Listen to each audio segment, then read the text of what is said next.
लाहौर की एक मसरूफ गली में एक छोटा सा कैफे था। शाम के वक्त वो जगह खास तरह की रोशनी और खुशबू से महक उठती थी। इसी कैफे के कोने में खिड़की के पास एक लड़की रोज आकर बैठती। उसका नाम था हिना। उसके हाथ में हमेशा एक किताब होती और आंखों में एक दुनिया छुपी होती। वो अपने गिर्द के शोर से बेपरवाह लफ्जों की दुनिया में खोई रहती। एक दिन एक नौजवान अहमद वहां आया। उसकी नज़रें सीधी हिना पर जा टिकीं। वो खुद भी किताबों का शौकीन था, लेकिन उस दिन किताब से ज्यादा हिना की खामोशी ने उसे अपनी तरफ खींचा। हिम्मत करके वो आगे बढ़ा और मेज के सामने बैठ गया। क्या आप रोज यहाँ किताब पढ़ती हैं या आज कोई खास दिन है? उसने मुस्कुराकर पूछा। हिना ने नजरें उठाकर जवाब दिया, मैं रोज आती हूँ, क्योंकि कहानियों में वो सुकून है जो दुनिया के शोर में नहीं मिलता। यूं एक मामूली सी बात ने आगाज किया एक ऐसी कहानी का जिसमें रोज मुलाकातें होने लगीं। किताबों से शुरू होने वाली गुफ्तगू दिल की बातों तक जा पहुंची। अहमद को हिना की मुस्कुराहट और मासूमियत ने जकड़ लिया, और हिना को अहमद का खुलूस और सच्चाई दिल के करीब महसूस होने लगा।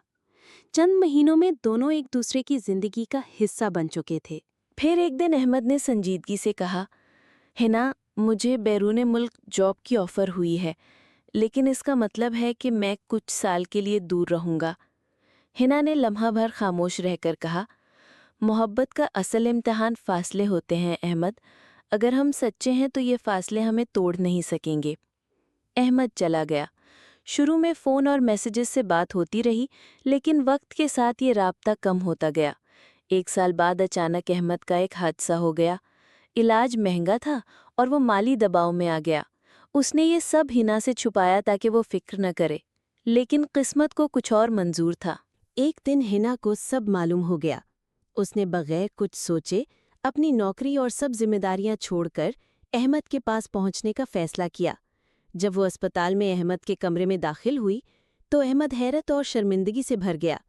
हिना ने उसका हाथ पकड़कर कहा, अहमद, मोहब्बत सिर्फ खुशी में साथ देने का नाम नहीं, असल मोहब्बत मुश्किल वक्त में हाथ थामने का नाम है। तुमने मेरा दिल जीता था, अब मैं तुम्हें जिंदगी जिताऊंगी। कुछ महीनों की मेहनत, इलाज और हिना के दुआओं से अहमद सेहतमंद हो गया। दोनों वापस पाकिस्तान आए और शादी के दिन अहमद ने सबके सामने कहा, ये औरत मेरे लिए मोहब्बत की सबसे सच्ची तस्वीर है। इसने मुझे सिखाया कि मोहब्बत लफ्ज़ों से नहीं बल्कि अमल से साबित होती है।